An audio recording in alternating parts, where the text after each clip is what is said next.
సందేహం లేదు. ఈ శవం నరేంద్ర భూపతిదే. అంతకుని చంపి శవాన్ని తెచ్చినందుకు ప్రకటించిన ప్రకారం బహుమానం 5,000 వరాలు ఇప్పిస్తాను. నాతోరా. అయ్యా అయ్యా అయ్యా, కొత్త వాళ్ళు గారు వచ్చారయ్యా. నరేంద్ర భూపతిని చంపి శవాన్ని తీసుకొచ్చాట ఆ అబ్బాయి. ఏమిటి, నరేంద్ర భూపతిని చంపాడా? అవునయ్యా. శవాన్ని తీసుకొచ్చాడా? అవునయ్యా. సరే, నువ్వు వెళ్ళు. చెప్తాం.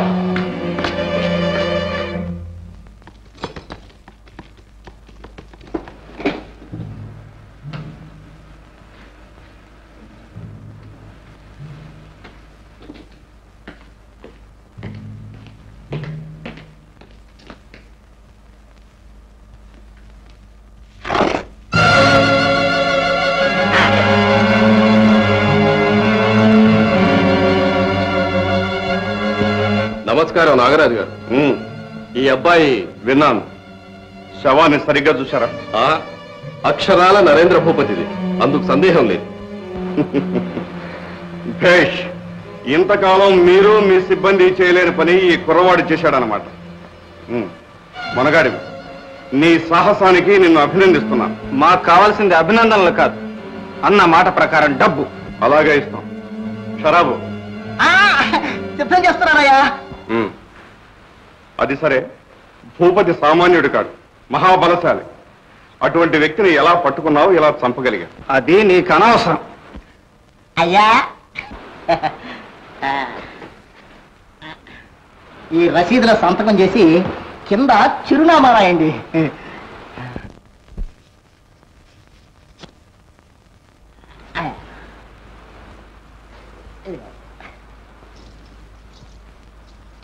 రాజేంద్ర భూపతి. రాజేంద్ర భూపతి అంటే చనిపోయిన నరేంద్ర భూపతి నీకేమవుతాడు? నా కన్న తండ్రి. భేష్, డబ్బు కోసం కన్న తండ్రినే చంపిన ఘనుడు అన్నమాట. నా సంగతి నీకు ఇంకా బాగా తెలియదు.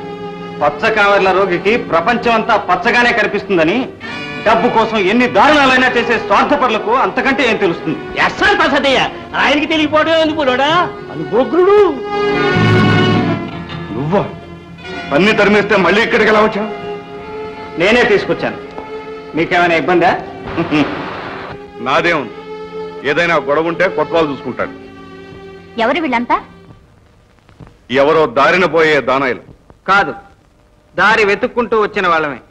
కొత్తవాళ్ళు గారు, నేను ఈ ఊరికి కొత్తవాడిని. ఈ డబ్బు తీసుకుని మా నాన్నగారు అంత్యక్రియలకు ఏర్పాట్లు చేయండి.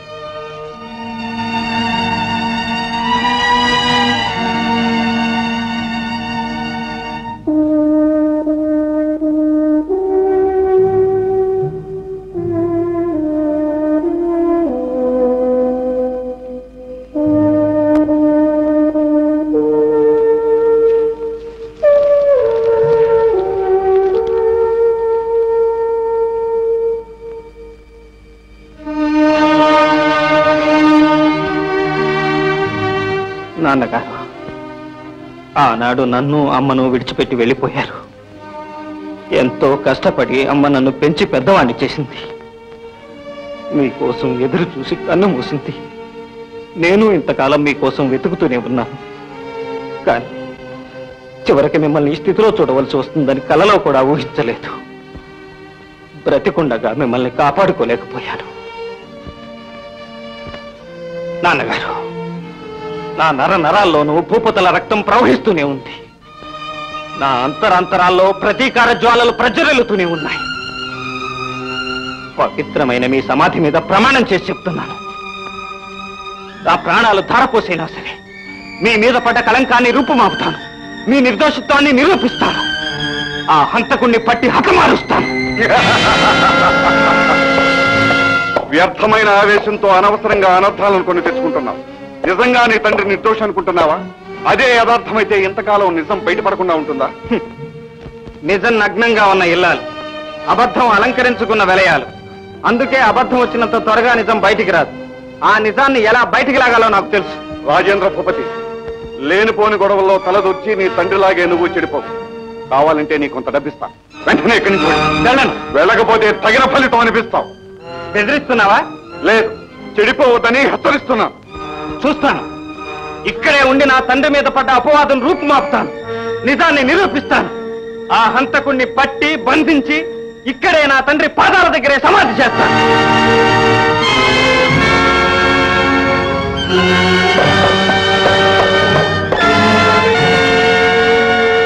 యశ్వంత్ ప్రసాదయ్య, మనం ఇక్కడ ఉండటానికి ఏదైనా బస్ చూడు.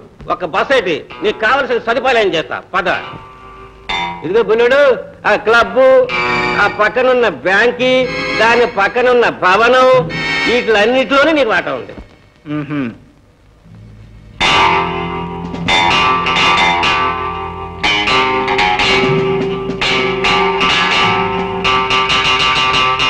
అప్పుడే వీళ్ళెవరో మనకు స్వాగతం చెప్పడానికి సిద్ధంగా ఉన్నారు. వాళ్ళు సరిగ్గా సాపు చేసి పంపిస్తే సరిపోద్ది.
ఎవరి అమ్మాయి?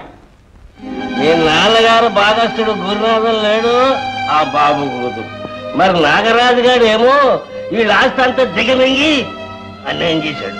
బాబు యజమానురాలుగా ఉండవలసిన ఈ అమ్మాయి ఇక్కడే పని చేసుకుంటూ బతుకుతుంది. అంత కర్మకాచారం ఏమొచ్చింది అంట. అలాగా? ఇదిగో బాబాయ్. నాడు సరుగా కాదు, ఘాటు సరుకు. ఈ బుడ్డ ఎంత లేడు, ఈ బుడ్డాడు భలే గట్టుడు. జ్యోతి, ఏం కావాలి? నీ చేద్దాం ఒకటి.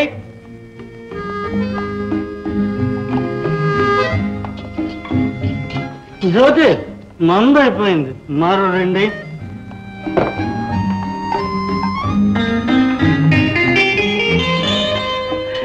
జ్యోతి, మన పెళ్లి సంగతి ఏం చేశా? పెళ్లి కావాలా? బుద్ధిగా ఇంటికెళ్ళు. సారా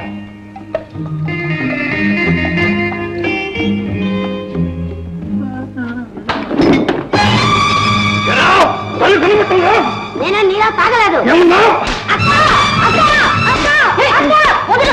ఎందుకు కొడతావు?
మీరు అడ్డుపడకపోతే వాడు నానా గొడవ చేసేవాడు. వాడు పెద్ద రౌడీ. అశ్వర ప్రసాదయ్య అలుగుని బలువుడు కొడితే బలువుని బ్రహ్మదేవుడు కొట్టాడని మా బుల్లోడి దగ్గర ఈ రగుడీలంతా బలాదూర్.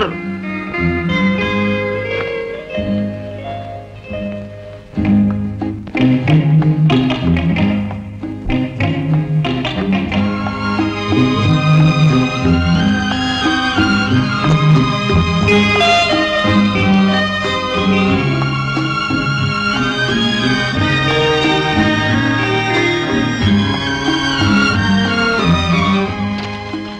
పేరు? రాజా. ఏ ఊరు? ప్రస్తుతానికి ఈ ఊరే. ఎన్నాళ్ళుంటారు? పని అయ్యేంత వరకు.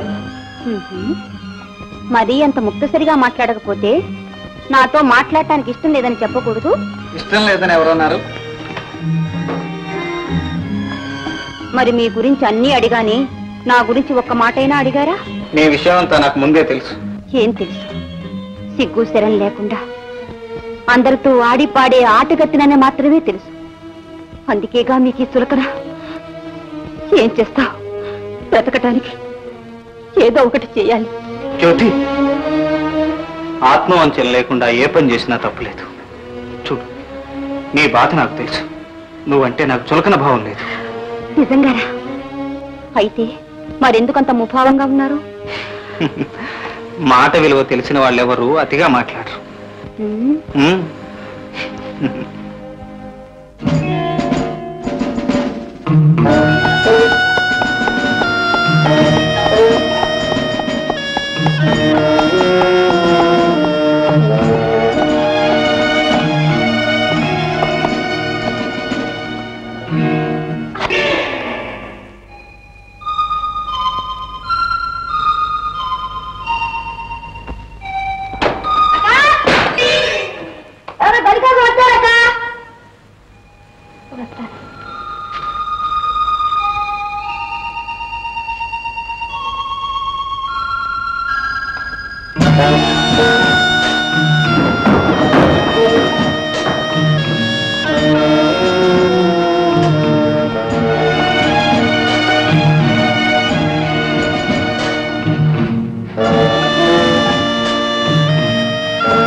పేరు ఊరు రాసి సంతకం చేయండి.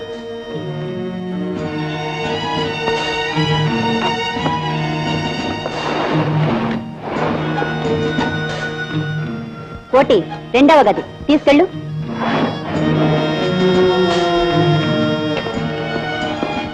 రంగారాయుడు, గుంటూరు మండలం.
చేతికి పని తగిలింది. చెప్పండి దొర, ఆటపోతా ఏటపోతా? వేటపోతే రాజేంద్ర భూపతిని ఒక రాలుగాయ వచ్చాడు. అర్థమైందొరా, వస్తా. ఆగమల్లన్న, పిడుగు మీద అడుగు వేస్తున్నావు. ఎందుకైనా మంచిది, వెంట 10 మందిని తీసుకువెళ్ళి. ఆ సత్రగాయ గేట కోసం